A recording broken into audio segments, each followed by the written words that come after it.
Thanks for watching Mufti Nazim Kazmi Official.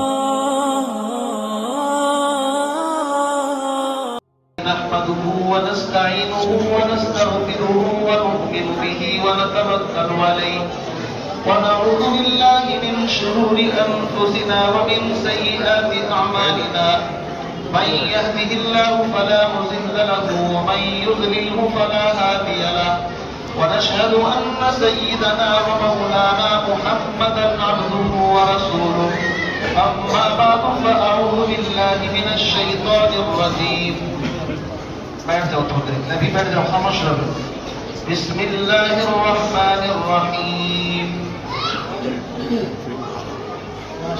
تینوں بچوں کو اچھا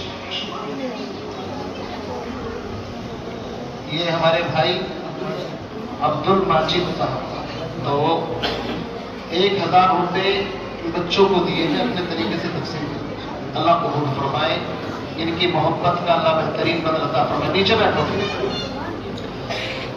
وقال اللہ تبارک وتعالی انما یخشى اللہ من عباده العلماء آمنت باللہ صدق اللہ العلی العظیم وقال النبي صلى الله تعالى عليه وسلم خيركم من تعلم القرآن وعلمه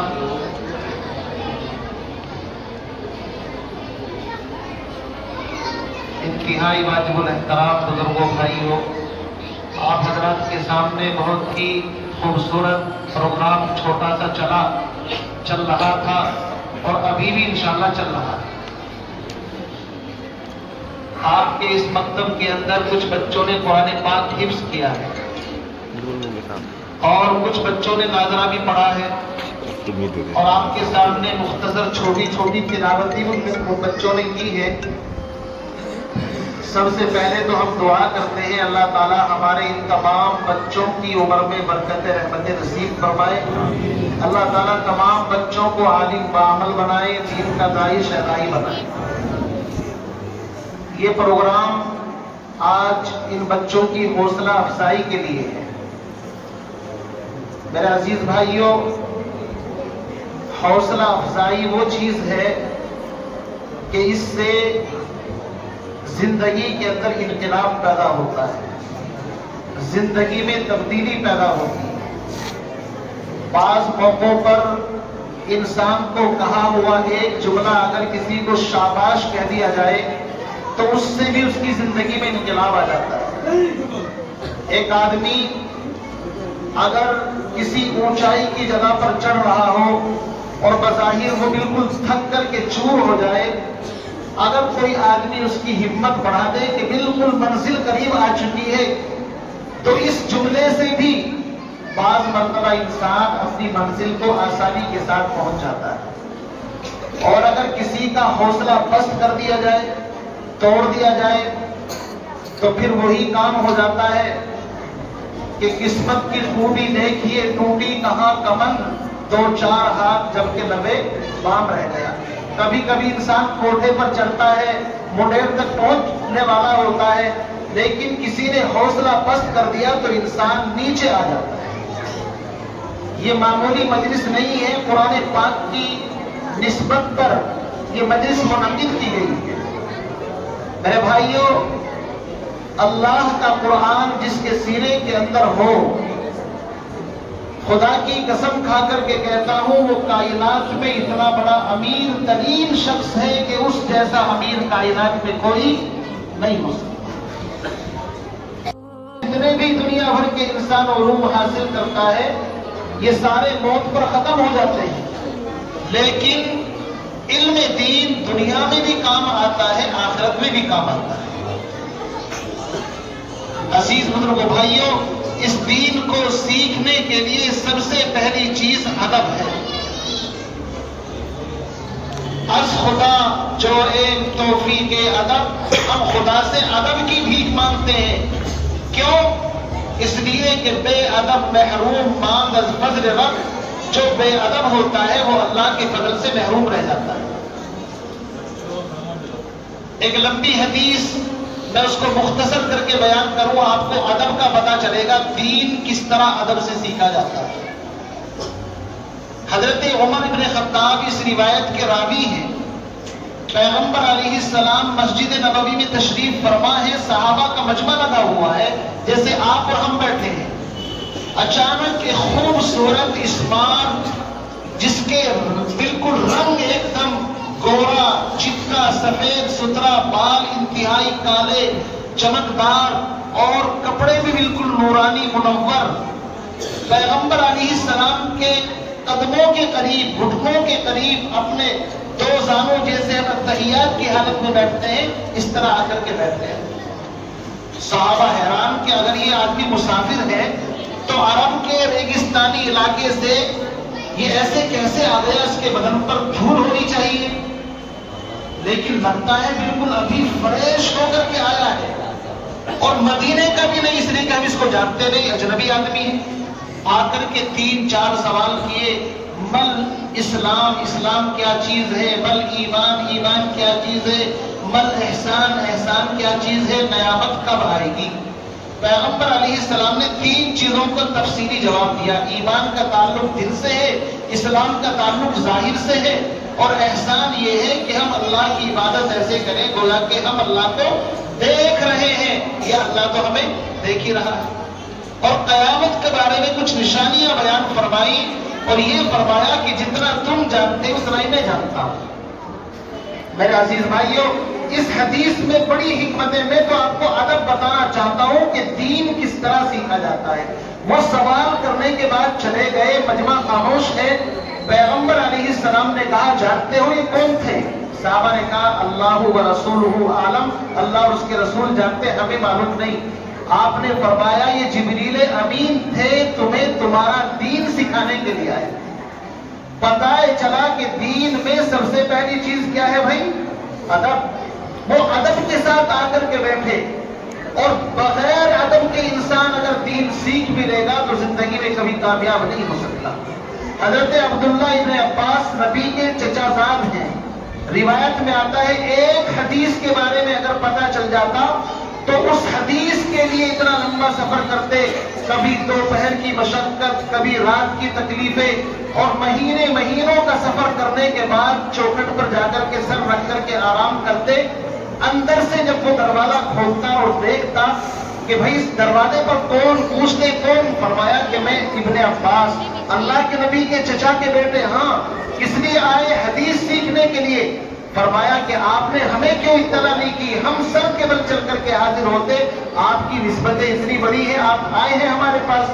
فرمایا کہ دین بغیر محنت کے نہیں آتا۔ والذین جاہدوا فینا لنہدینہم سبلنا، اللہ فرماتا ہے جو دین کے لیے محنت کرتا ہے ہم دین اسی کو دیتے ہیں۔ جو محنت نہیں کرتا چاہے وہ کتنا ہی صلاحیت والا ہو، اگر علم آ بھی جائے گا تو اللہ رب العزت اس کے علم میں برکت نہیں ڈالتے۔ یہ عزیز طلبہ، میں آپ کو بھی نصیحت کر رہا ہوں کہ آپ کو یہ سند، یہ سرٹیفکیٹ، یہ میڈل اس لیے دیے جا رہے ہیں کہ آپ کی حوصلہ افزائی، عزت افزائی کی جا رہی ہے۔ اب آپ اس کا احترام کریں، تقدس باقی رکھیں، پوری زندگی قرآن پاک کو معمول بنائیں۔ قرآن پاک بھی تو آپ کو دیا گیا ہے نا، قرآن پاک بھی تھا، ایک قرآن پاک ملا ہے، آپ کے سروں پر یہ دستار فضیلت سجائی گئی ہے۔ اس کا مقصد یہ ہے کہ اب آپ اس دستار کی پگڑی کی لاج رکھیں۔ اب آپ میں بہت فرق ہو گیا ہے، اب آپ عام بچے نہیں رہے، اب آپ حافظ قرآن ہیں۔ آپ کا چلنا بھی عبادت، سونا بھی عبادت، آپ کا بیٹھنا بھی عبادت، ہر چیز آپ کی عبادت ہے۔ اس لیے آپ کو بھی ان چیزوں کا خیال رکھنا ضروری ہے۔ اور ایک بچے سے کہوں گا کہ وہ تربیت کے اوپر زیادہ دھیان دے، اس لیے کہ علم کی کمی تربیت اس کو تھوڑا کر دیتی ہے، لیکن تربیت میں اگر کمی رہ گئی تو انسان چاہے علم کا پہاڑ بھی بن جائے کچھ حاصل نہیں ہوتا اس کو۔ اس لیے بڑوں کی عزت، چھوٹوں کی شفقت، مدرسے کا احترام۔ یاد رکھیے جس کو جو بھی کچھ ملا ہے وہ ادب کی بنیاد پر ملا ہے۔ با ادب با نصیب، بے ادب بے نصیب۔ ادب سے ہی انسان انسان ہے، ادب جو نہ سیکھے وہ حیوان ہے۔ حیوان میں اور انسان میں ادب ہی کی وجہ سے فرق ہوتا ہے۔ جانور کو پتہ نہیں ہوتا، وہ کہیں بھی چلا جاتا ہے، کسی کے کھیت میں منہ مار لیتا ہے۔ اس لیے آپ قرآن پاک پڑھنے والے ہیں، رمضان کا مہینہ آ رہا ہے، اپنی ترتیب برقرار رکھیں۔ آپ کو اسی طرح مدرسے کے اندر آنا ہے، آپ کے اساتذہ آپ کو ترتیب سمجھا دیں گے انشاءاللہ۔ دوسری بات مجھے عرض یہ کرنی ہے کہ کوئی بچہ بھی بالکل ایسی کوئی حرکت نہ کرے جس سے آپ کے اساتذہ، آپ کے ماں باپ، مدرسہ کمیٹی ان کی بدنامی ہو کہ بھئی یہ سلیم مسجد میں پڑھنے والا بچہ ہے اور نماز کے بین گلیوں میں کھیلتا پھر رہا ہے، تو اس سے ہماری بدنامی ہوگی نہیں ہوگی؟ ہم کوئی ایسا کام نہ کریں۔ اذان ہو ہم مسجد کے اندر پہنچے، جن پر نماز فرض ہے وہ صف اولا کے اندر نماز پڑھیں، کریں گے انشاءاللہ ان چیزوں کا خیال۔ اللہ تعالیٰ مجھے بھی آپ کو بھی ان تمام باتوں پر کہنے سننے سے زیادہ عمل کی توفیق نصیب فرمائے۔ اور یاد رکھیے آپ آئندہ سال عید کے بعد نئے ایڈمیشن بھی ہوں گے انشاءاللہ، اور آپ تو ہیں ہی ہمارے طلبہ جو پڑھ رہے ہیں۔ آئندہ سال جب انشاءاللہ یہ پروگرام ہوگا تو اس میں ہم طلبہ کی ترتیب بنائیں گے، ان کی تقریریں بھی ہوں گی، ان کے مکالمے بھی ہوں گے، ان کی قرات بھی ہوگی، وہ ایک پورا کا پورا سیٹ اپ انشاءاللہ شروع سے لے کر کے چلے گا۔ اور اسی کے ساتھ ساتھ آپ کو جو انعامات یہ دیے گئے ہیں یہ تو بہت جلدی میں ہوا ہے سرکاری، انشاءاللہ بڑے پیمانے پر آپ کو مسجد کی طرف سے، ان حضرات کی طرف سے آپ کو بڑے انعامات، مثلا آپ سائیکل اپنے ماں باپ سے مطالبہ کرتے ہیں، جب آپ اس لائق ہوں گے تو آپ کو ہو سکتا ہے کوئی سائیکل بھی گفٹ میں مل جائے، اس سے آپ کی ورزش بھی ہوگی اور آپ کا حوصلہ بھی بڑھے گا۔ اس طرح کے انعامات بھی انشاءاللہ رکھے جائیں گے۔ اس لیے جو بچے حافظ بنیں گے، پھر حافظوں میں بھی جو بچہ ایک بیٹھک میں قرآن پورا سنا دے گا ایک ہی جگہ پر، اس کو مزید انعامات سے انشاءاللہ نوازا جائے گا۔ تو اس لیے سبھی حضرات ان باتوں کا خیال رکھیں۔ جو بچے ہمارے ابھی حفظ کر رہے ہیں وہ ابھی سے مسجد میں بیٹھ کر کے ارادہ کر لیں، ایک تو مجھے انشاءاللہ کہ فرسٹ ڈویژن لانی ہے، یہ سوچیں انشاءاللہ، ہے نہیں؟ اور دوسرا ایسا حافظ بننا ہے جلدی سے جلدی کہ ایک ہی جگہ پر بیٹھ کر کے میں الف لام میم سے لے کر والناس تک پورا قرآن سنا دوں۔ ہمیں ایسے حافظ چاہیے۔ یہ تینوں بچے انشاءاللہ، 2 بچے اس میں قرآن شریف سنائیں گے، فیض بھی سنائے گا، قاسم بھی، یہ علی رضا یہ بچہ قرآن پاک سنے گا، اس کی سننے کی ذمہ داری رکھی ہے۔ سب سے بڑی بات یہ ہے کہ بچے اسکول میں بھی جاتے ہیں، انہوں نے ہم کو پورا وہ ٹائم نہیں دیا جو 3-4 ٹائم مدرسوں میں عام طور سے ملتا ہے، یہ اسکول کے ساتھ ساتھ انہوں نے سیکھا ہے، بڑی بات ہے۔ لیکن ہم ان کے والدین سے بھی کوشش کریں گے جو بچے حفظ کر رہے ہیں کہ وہ ہمیں 2 سے 3 سال نکال کر کے دے دیں۔ نارمل ذہن کا بچہ 3 سال میں حافظ انشاءاللہ بن جاتا ہے۔ کتنے؟ نارمل ذہن کا بچہ۔ باقی جو ہائی ذہن کا بچہ ہے، تو مولانا قاسم نانوتوی حج کے لیے جا رہے تھے اور کوئی بھی حافظ دانی پانی کے جہاز میں تھے، رمضان کا چاند نظر آ گیا، اب مشورہ کر رہے بھائی علماء الحمد طرح سے پڑھیں، کیا کریں؟ مولانا قاسم نانوتوی نے اللہ کا نام لے کر کے کہا بھائی میں روزانہ 1 پارہ حفظ کروں گا۔ 1 پارہ ڈیلی حفظ کرتے، رات کو تراویح میں پڑھتے تھے، 1 مہینے میں قرآن پاک حفظ کر دیا، 1 مہینے میں قرآن پاک۔ امام محمد شیبانی جو امام اعظم ابو حنیفہ کے شاگرد ہیں، داڑھی بھی نہیں آئی تھی، اور آ کر کے مسئلہ پوچھا امام صاحب سے، دیکھیے اس زمانے کے بچے کتنے ہوشیار تھے، حضرت اگر کوئی عشاء کی نماز پڑھ کر کے سوئے اور رات میں وہ بچہ بالغ ہو جائے تو کیا اس کو عشاء کی نماز لوٹانی پڑے گی یا نہیں؟ یہ مسئلہ پوچھا کس سے؟ امام اعظم سے۔ امام اعظم بڑے ذہین تھے، وہ اتنے ذہین تھے سمجھ کے یہی بچہ ہے، نظر رکھنے کے بچہ معمولی نہیں ہے۔ امام اعظم کی خدمت میں ایک عورت نے سیب پیش کیا تو سب طلبہ خوش ہوئے، ماشاءاللہ چاقو بھی ہے، سیب بھی ہے، آئیں گے مزے، بچے تو ہے نا، بچے ہوتے ہیں۔ امام صاحب نے اس کو کاٹ کر کے واپس کر دیا، طلبہ حیران، حضرت یہ تو سیب آیا تھا کھانے کے لیے، آپ نے کٹ کر کے واپس کر دیا۔ امام صاحب نے فرمایا اصل میں مسئلہ پوچھ رہی تھی، لیکن حیا کی وجہ سے اس نے زبان سے نہیں پوچھا، اس نے سیب پیش کیا ہے اور یہ حیض کا مسئلہ پوچھ رہی ہے، چونکہ اس کے کئی رنگ ہوتے ہیں نا سیب کے۔ میں نے کہا جب وہ اندر سے بالکل جیسے سفید ہوتا ہے نا، جب بالکل کلیئر معاملہ ہو جائے تو عورت پاک ہو گئی، اب نماز روزہ سب کچھ کرے گی۔ بیٹھے امام اعظم ابو حنیفہ رحمۃ اللہ علیہ، تو امام اعظم سمجھ گئے کہ یہی بچہ ہے امام محمد. اس نے کہا حضرت میں ایڈمیشن لینا چاہتا ہوں آپ کے مدرسے میں. حضرت نے فرمایا حافظ ہیں؟ کہا جی حفظ تو نہیں کیا. کہ ہمارے یہاں تو شرط ہے حافظ ہونا چاہیے. بچہ واپس ہوا, کتابوں میں لکھا ہے 1 ہفتے کے بعد آیا. امام صاحب نے کہا بھائی آپ کو کہا تو تھا کہ حافظ ہونا چاہیے. اس نے کہا حضرت آپ امتحان لے سکتے ہیں, یہ دلوا سکتے ہیں, میں نے الحمدللہ پورے 1 ہفتے کے اندر قرآن پاک حفظ کر دیا. یہ تھے امام محمد. تو یاد رکھیے قرآن پاک پر محنت کرنے والوں کی کوئی کمی نہیں ہے. 3 دن میں بھی حفظ کیا, 8 دن میں بھی حفظ کیا, اور عام نارمل ذہن کا بچہ 3 سال میں حفظ کر لیتا ہے. لہذا میں یہاں پر پیرنٹس موجود ہیں, میں ان سے بھی درخواست کروں گا کہ وہ اپنے بچوں کو ہمیں 3 سال کے لیے حوالے کر دیں کہ جی یہ بچہ 3 سال کے لیے ہم نے آپ کو دے دیا, مدرسے میں سبھی مسجد میں وقف کر دیا. انشاءاللہ پھر دیکھو بچہ حافظ ہوتا نہیں ہوتا ہے.